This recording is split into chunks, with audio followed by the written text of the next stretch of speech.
Bonjour, dans cette petite vidéo pour mettre au point certains éléments et se répondre à la question suivante. Est-ce que notre agriculture va changer? Est-ce que nous allons tirer les leçons de cette crise du coronavirus?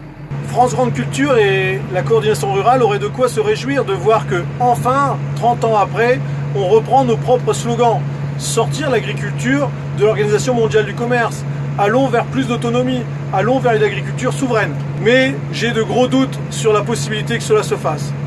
Pourquoi? Parce que nos propres organismes, parfois para-agricoles et financés avec nos propres cotisations volontaires obligatoires, pour dire qu'on n'a pas le choix de cotiser à ces organismes, eh bien, servent justement à nous bloquer dans ces systèmes. Tout est fait pour empêcher les agriculteurs d'aller vers cette autonomie, vers cette indépendance. Par exemple, si je prends l'exemple des céréales, les gens qui vivent de l'import-export ont tout intérêt à ce que ça continue et à surtout pas aller vers d'autres cultures telles que les protéagineux, les oléagineux, etc. Donc, revenons-en à la vocation nourricière de nos produits. Méfiez-vous de ceux qui deviennent maintenant favorables à la souveraineté alimentaire de l'Europe et de la France.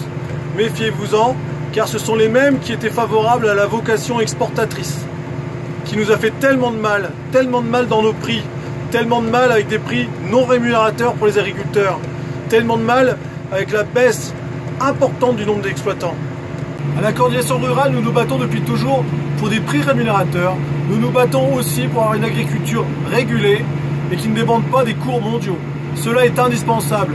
Alors oui à une agriculture et une Europe souveraine, mais il va falloir faire bouger les choses et il va falloir que ceux qui le disent souhaitent vraiment le mettre en application.